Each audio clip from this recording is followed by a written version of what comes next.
انسان جو ہے اس کی زندگی یہ 30 35 40 50 60 70 80 برس نہیں ہے. اس کی زندگی بہت طویل ہے، بہت طویل ہے. میں آج اس حیات انسانی کے دو پہلو تو وہ ہیں جو اکثر لوگوں کے علم میں ہیں.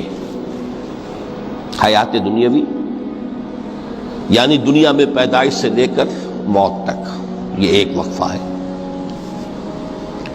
پھر یہ کہ اس کے بعد حیات اخروی ہے جس کا آغاز ہو جائے گا عالم برزخ سے، پھر بعث بعد الموت ہے، پھر حیات اخروی ہے. یہ سب جانتے ہیں.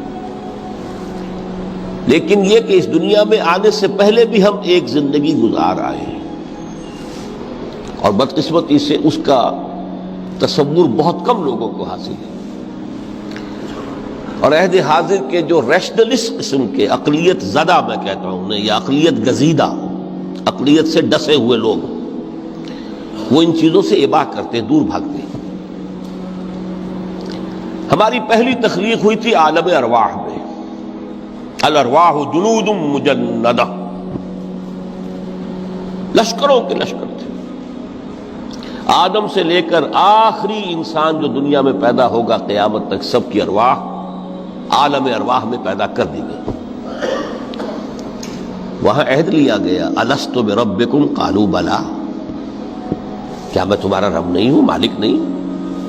ہم سب نے عہد کیا تھا، کیوں نہیں؟ شہید نا، ہم گواہ. یہ عہد الست. اور ظاہر بات ہے کہ عہد جو ہوتا ہے جب تک انسان کو اپنی ذات کا شعور نہ ہو، خود شعوری نہ ہو.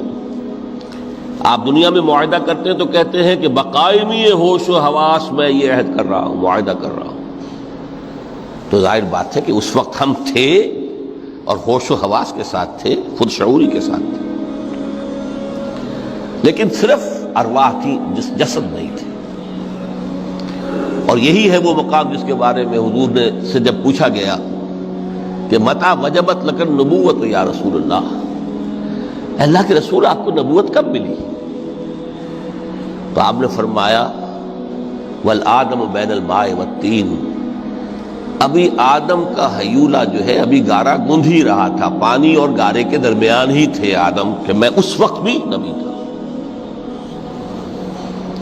عالم خلق کا ابھی آغاز نہیں ہوا. ابھی عالم ارواح میں بھی جو تمام ارواح ہیں وہ اپنی امتیازی شان کے ساتھ ہیں. روح محمدی صلی اللہ علیہ وسلم، جس سے اگر نور محمدی کہیں تو غلط نہیں ہے، اس لیے کہ ارواح کا جو مادہ تخلیق ہے وہ نور ہے، جیسے فرشتوں کا مادہ تخلیق نور ہے. مسلم شریف میں حضرت عائشہ صدیقہ رضی اللہ تعالیٰ عنہ سے روایت موجود ہے، اللہ نے فرشتوں کو نور سے پیدا کیا. روح، فرشتے روح ہیں، ارواح ہیں. روح القدس، روح الامین،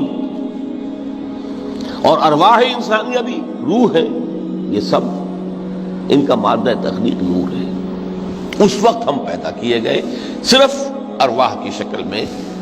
ہم سے عہد لیا گیا اور پھر سلا دیا گیا. یہ پہلی موت تھی جو ہم پر وارد ہوئی ہے اس دنیا میں آنے سے پہلے.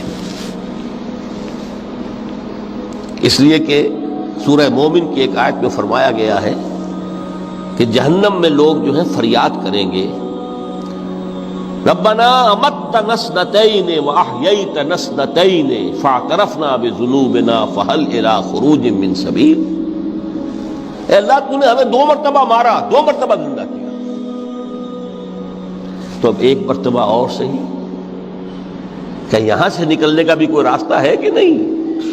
اتنے مراحل سے تو ہمیں لے کر آیا ہے، ایک مرحلہ اور سی. تو یہ 2 موتیں کون سی ہیں؟ پہلی موت وہ تھی جب ارواح کو موت کی نیند سلا دیا گیا.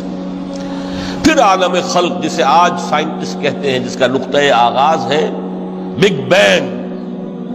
عالم ارواح اس سے پہلے کی شے ہے، اس تک سائنس نہیں پہنچ سکتی، وہ سائنس سے ماوراء ہے. لیکن جہاں سے سائنس شروع ہوتی ہے وہ عالم خلق کا آغاز ہے، بگ بینگ سے.